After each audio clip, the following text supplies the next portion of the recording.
You know, I've often said on the show that celebrities are their own worst enemy. I mean, it's really true.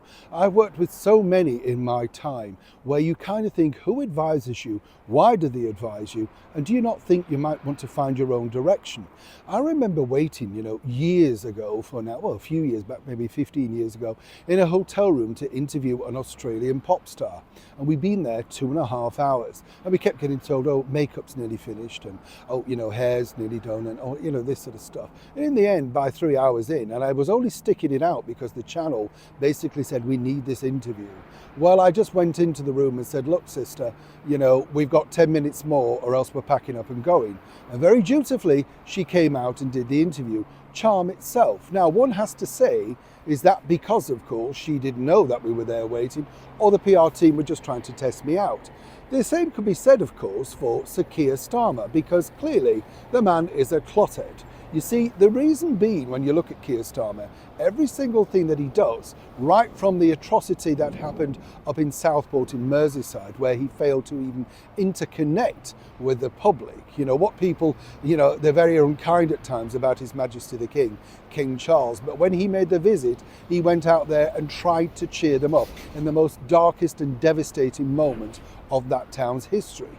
And when you think about it also, he just wandered around, put the wreath and zipped off.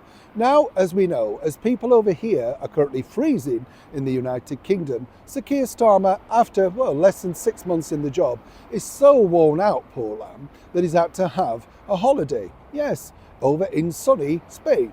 Now, here's where it gets interesting again, because, obviously, and I'm not being unkind, he lost his brother, sadly, but he did know that that was imminent, and that's everything that we all have to deal with.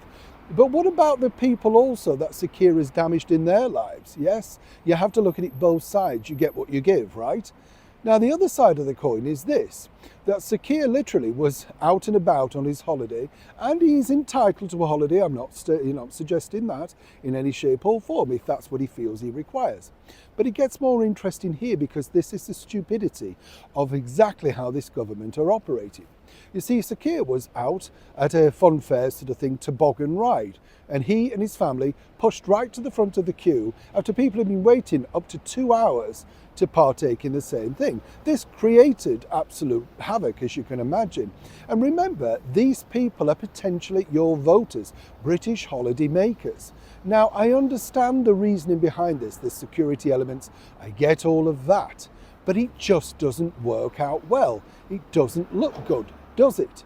But this is the problem, you see. I believe that Kier Starmer and the rest of the team have just decided, well, look, we're unpopular, let's not bother, it doesn't matter what we do, it's going to go wrong.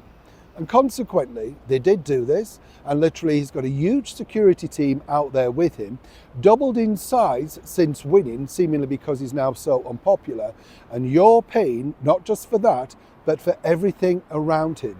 It is costing us a fortune.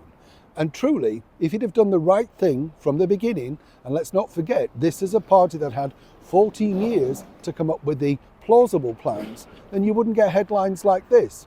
Back in Downing Street, literally I've been told they don't understand why the media attacks him every single day. Now, if they don't understand what the British public and the wider public are thinking, then really, should they be in power? And more importantly, should Sir Kier be on holiday so soon after the country of which he's now taken plummeting down? Well, should he be away at all? I'd love to know what you think. Neil Sean in the very heart of the United Kingdom.